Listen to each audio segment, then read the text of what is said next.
Welcome back to my channel.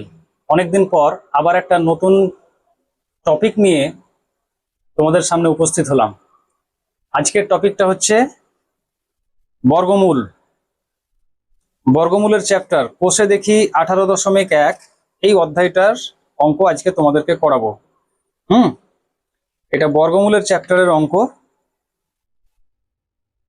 তো চলো শুরু করি। প্রথমে হচ্ছে কি, এই চ্যাপ্টারের অঙ্কগুলো করতে গেলে, বর্গমূলের অঙ্ক যদি করতে হয় তাহলে আগে বর্গমূলের ধারণাটা নেওয়া খুব জরুরি। বর্গমূল যদি না বুঝতে পারো যে বর্গমূল কি বা কিভাবে করতে হয়, তাহলে অঙ্কগুলো বুঝতে পারবে না। আগে বর্গমূলের বেসিক কনসেপ্ট, প্রাথমিক ধারণাটা আগে ক্লিয়ার করতে হবে, ঠিক আছে? তো চলো, বর্গমূল।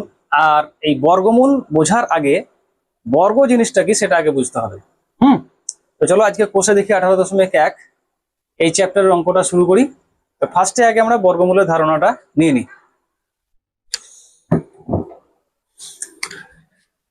এক্সারসাইজ 18.1, ঠিক আছে?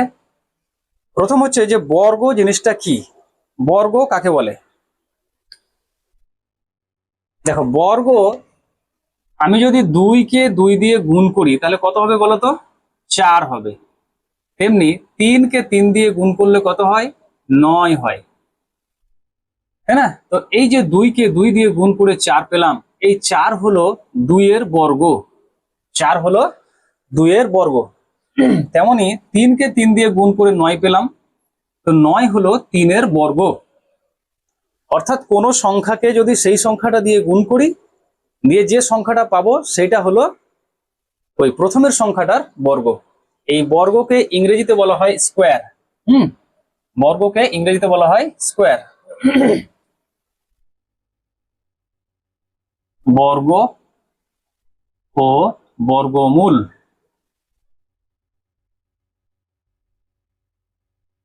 আমি এটা একটা নাম দিলাম। তো এই যে 2 গুণ 2 লিখলাম, এটাকে আবার 2 এর স্কোয়ার, এই যে মাথাতে 2, 2 গুণ 2, এই 2 গুলো কটা আছে বলতো? একটা দুটো, সেই জন্য এই সংখ্যা 2, 2 এর মাথাতে 2 লিখলাম, মানে হচ্ছে 2 গুলো দুটো। যদি এখানে 2 3টে গুণ থাকতো, একটা দুটো তিনটা, তাহলে আমরা 2 এর মাথায় এখানে আমরা 3 লিখতাম। এটা তোমরা আগের ক্লাসগুলোতে, মানে যখন তোমরা আরো হায়ার ক্লাসে যাবে তখন দেখবে সূচক বলে একটা চ্যাপ্টার আসবে, সেখানে তোমরা এই ধারণাটা পেয়ে যাবে। তো 3টে 2 যদি গুণ করি তাহলে মাথায় 3 আসবে। তো যাই হোক, আমরা সেই দিকে যাবো না, এখন আমরা বর্গমূল আর বর্গের একটু ধারণাটা সঠিকভাবে নিয়ে নিই। তাহলে 2 গুণ 2 মানে হচ্ছে 2 এর স্কোয়ার। তেমনি 3 গুণ 3, এটাকে আমরা 3 এর স্কোয়ার আকারে লিখবো। এই 2 এর স্কোয়ার মানে হলো 4, 3 এর স্কোয়ার মানে হলো 9। তেমনি ধরো যে এখানে আমি লিখলাম 4 গুণ 4, তাহলে 4 গুলো কটা আছে? দুটো, তাহলে 4 নিয়ে মাথায় লিখবো 2, যেহেতু 4 এর সংখ্যা হচ্ছে দুটো, সেই জন্য মাথায় 2 লিখলাম। এটাকে পড়তে হয় কিভাবে? 4 এর স্কোয়ার, 4 স্কোয়ার, 3 স্কোয়ার, 2 স্কোয়ার, বা বাংলায় বললে 2 এর বর্গ, 3 এর বর্গ, 4 এর বর্গ। তো 4 এর বর্গ কত হয়? 4 4 16। তাহলে কি পেলাম? কোন সংখ্যাকে সেই সংখ্যাটা দিয়ে গুণ করলে যে সংখ্যাটা পাবো, 4কে 4 দিয়ে গুণ করলে কত পেলাম? 16। তাহলে এই 16 হলো 4 এর বর্গ। 4 এর বর্গ, এই যে 4 এর স্কোয়ার মানে 4 এর বর্গ। তাহলে বর্গ বিষয়টা বুঝতে পারলে যে একটা সংখ্যাকে ওই সংখ্যাটা দিয়ে গুণ করলে যেটা পেলাম সেটা হলো বর্গ। ঠিক উল্টো দিকে যদি যাই, যে এই 16 সংখ্যাটা কোথা থেকে এলো বলতো? 4 থেকে এলো। তার মানে 16 শেকড়, 16 সংখ্যাটার শেকড় বা রুট, মূল কোথায়? 4-এ। 4 থেকে উৎপত্তি হয়েছে এই 16 সংখ্যাটার, সেই জন্য এই 4কে বলা হয় 16 বর্গমূল। তেমনি এই 3 হলো তোমার 9 বর্গমূল, 2 হলো 4 বর্গমূল। এবার বর্গকে তো মাথায় 2 দিয়ে লেখা হয়, কোন সংখ্যার মাথায় 2 দিলেই, যে কোনো সংখ্যার মাথায় 2 দেওয়া মানে হলো সেই সংখ্যাটার বর্গ বোঝায়। তাহলে বর্গমূলকে কিভাবে প্রকাশ করবো বা লিখবো, সেটার চিহ্ন হচ্ছে তোমার এই চিহ্নটাকে বলা হয় বর্গমূলের চিহ্ন। অর্থাৎ কোন সংখ্যার মাথায় যদি এই চিহ্নটা থাকে তাহলে সেটা বুঝবো যে তার বর্গমূল বের করতে বলছে। যদি এই চিহ্নের তলায় বা ভেতরে এখানে যদি 9 থাকে, তার মানে 9 বর্গমূল। তো 9 কোথা থেকে এসছে বলতো? 9 সংখ্যাটা 3 থেকে এসেছে, তাই না? 3কে 3 দিয়ে গুণ করলে 9 হয়, তাহলে 9 বর্গমূল 3। অর্থাৎ এই যে এই চিহ্নটা লিখলাম, এটা হলো বর্গমূলের চিহ্ন, বর্গমূলের চিহ্ন। তো 9 বর্গমূল কত হয়? 3। তেমনি 16, এখানে 16, তার মাথায় বর্গমূলের চিহ্ন, তাহলে কত হবে? 16 বর্গমূল 4। তেমনি এখানে যদি লিখি 25, তো 25 এর বর্গমূল কত হয়? 5। এবার এখানে আরেকটা বিষয়, পূর্ণবর্গ কোনগুলোকে বলা হয়। যেমন দেখো 25, এই সংখ্যাটার বর্গমূল করলাম, তো একটা গোটা সংখ্যা, একটা পূর্ণ সংখ্যা পেলাম, দেখো 5। সেই জন্য 25 হলো একটা পূর্ণবর্গ সংখ্যা, মানে 25-এর বর্গমূল একটা পূর্ণ সংখ্যা। তেমনি 16, তার বর্গমূল করলাম, দেখো 4 পেলাম। তো 4 হলো এই 16 হলো একটা পূর্ণ বর্গ সংখ্যা, সেই জন্য তার বর্গমূলটা একটা পূর্ণ সংখ্যা পেলাম। তেমনি 9 সংখ্যাটা হলো একটা পূর্ণবর্গ সংখ্যা। ঠিক আছে, তাহলে বুঝতে পারলে যে বর্গ জিনিসটা কি। কোনো সংখ্যাকে, কোনো সংখ্যার মাথায় 2 দিয়ে, একটু সামারাইজ করে দিচ্ছি, কোনো সংখ্যার মাথায় 2 থাকলে সেটাকে বর্গ বলা হয়। হ্যাঁ, তাহলে কোনো সংখ্যার মাথায় 3-এর স্কোয়ার, এটা হলো 3-এর বর্গ, মানে হলো 9। আবার যদি লিখি 9-এর বর্গমূল কত, তাহলে লিখবো 3, মানে 3 থেকে 9 তৈরি হয়েছে, 9-এর শেকড় আছে 3-এ। ক্লিয়ার? তাহলে বর্গ আর বর্গমূলের ধারণা ক্লিয়ার হলো। এবার আমরা অঙ্কে ঢুকবো।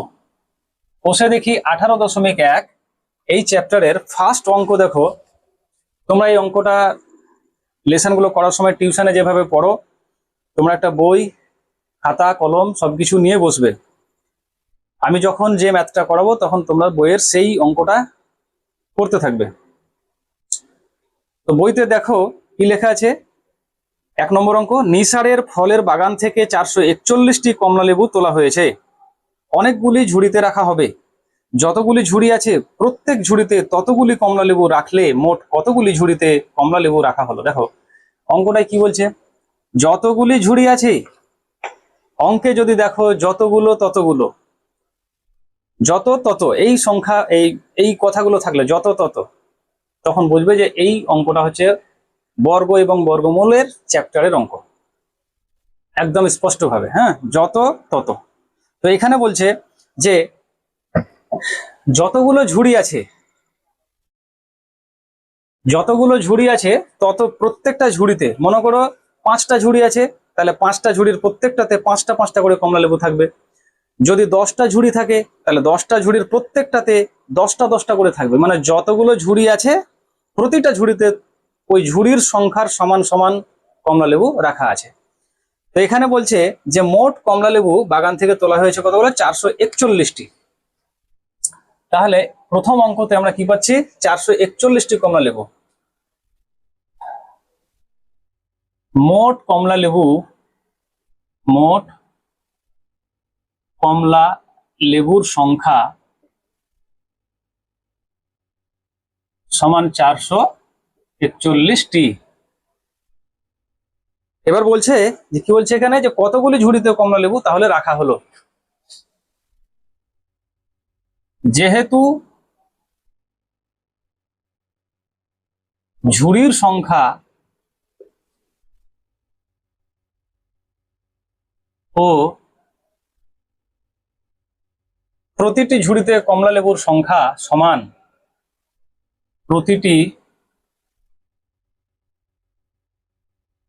ঝুড়িতে কমলা লেবুর সংখ্যা সমান, তাই তাই নির্ণেয় ঝুড়ির সংখ্যা, নির্ণেয় ঝুড়ির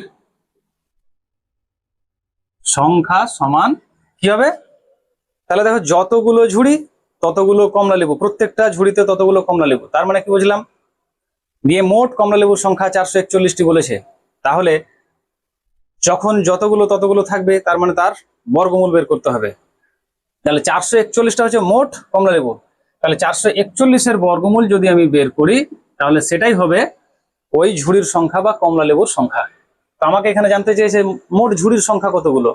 তো মোট ঝুড়ির সংখ্যা যতগুলো ততগুলো কিন্তু প্রতিটা ঝুড়িতে কমলা লেবু আছে।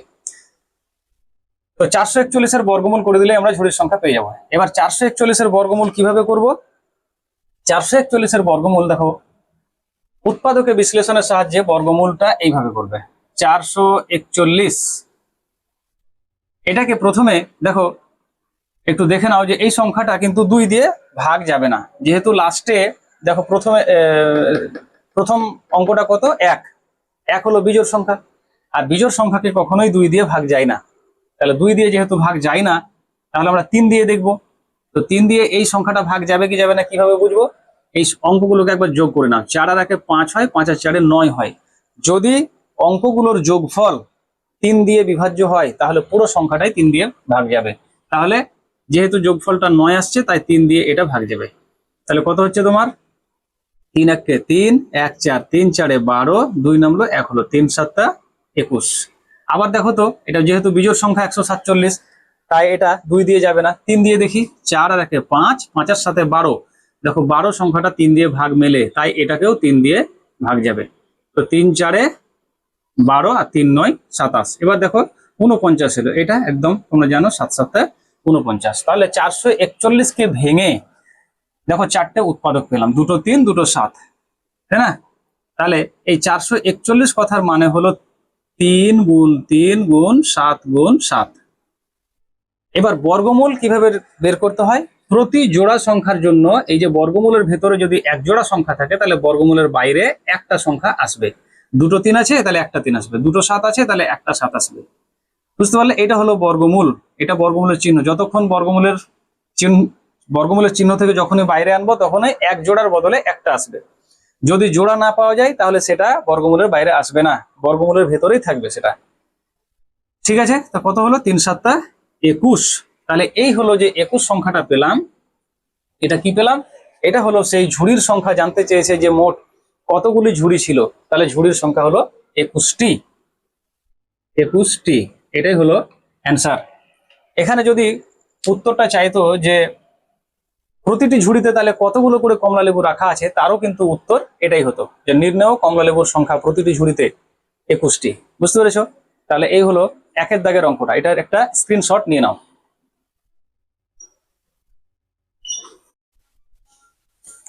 এবার দেখো 2 দাগের অঙ্কটায়। 2 দাগের অঙ্কটায় কি বলছে? আজ সকালে আমি আমার ঘরের বইয়ের আলমারিতে বই সাজিয়ে রাখলাম। ভালো কথা। আলমারিতে যতগুলি তাক ছিল প্রতি তাকে ততগুলি বই রাখলাম। মনে করো একটা আলমারি আছে, সেই আলমারিতে তাক আছে।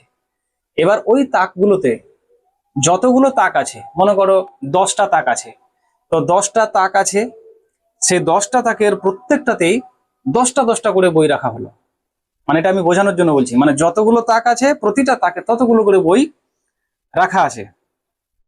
কিন্তু আরো 5টি বই আলমারির বাইরে থেকে গেল। বইয়ের সংখ্যা, মানে কি বললাম, প্রতিটা তাকের সংখ্যা যতগুলো তত করে বই রাখা আছে। 10টা তাক আছে তাহলে 10টা 10টা করে রাখা আছে, 7টা তাক আছে তাহলে 7টা 7টা করে বই রাখা আছে।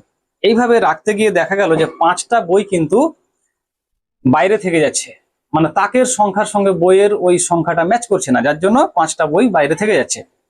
এবার বলছে যে এই টোটাল বই, তাকের বই আর যেটা বাঁচলো, যে বইগুলো, যে 5টা বই বাঁচলো, এই টোটাল বইয়ের সংখ্যা বলছে 86টি। তাহলে তাকের সংখ্যা কত ছিল এটা আমাকে জানতে চাইছে। তাহলে কি বোঝা গেল? টোটাল 86টি বই, তার মধ্যে 86-র মধ্যে 5টা বই এক্সট্রা থেকে যাচ্ছে। তার মানে কি 5টা যদি বাইরে থাকে তাহলে নিশ্চয়ই 81টা বই ওই তাকে আছে, তাই না? 86 থেকে যদি 5 বাদ দিই তাহলে 81 হয়। তাহলে 81টি বই কিন্তু তাকের মধ্যে আছে। এবার ওই 81টা যে বই আছে সেই বইগুলোর কিভাবে রাখা আছে? যতগুলো তাক ততগুলো বই, প্রতিটা তাকে যত তত, মানে বর্গমূল। কিসের বর্গমূল করবো? 81-র বর্গমূল করবো। ক্লিয়ার? দেখো তাহলে মোট বই সমান 86টি। অতিরিক্ত বই তাকের বাইরে, এটা হচ্ছে বাইরে তাকের বাইরে বই সংখ্যা। তাকের বাইরে কতগুলো বই থেকে যাচ্ছে? তাকের বাইরে বই থাকছে 5টি। অতএব তাকের মধ্যে বইয়ের সংখ্যা কত? তাকের মধ্যে বই হচ্ছে তোমার 86 থেকে আমি 5 বাদ দিয়ে দেবো, কত হবে তাহলে? 81টি। অতএব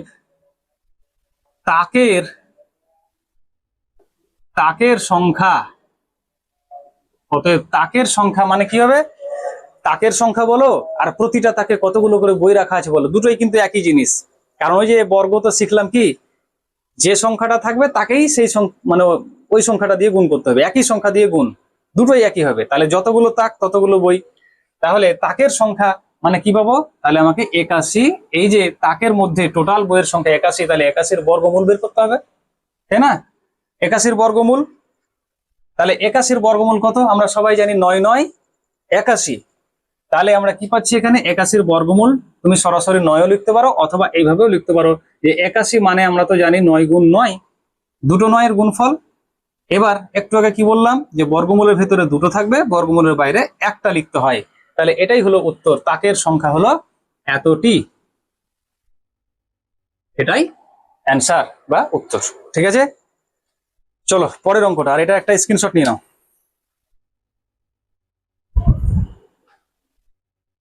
আজ তাহলে এ পর্যন্তই।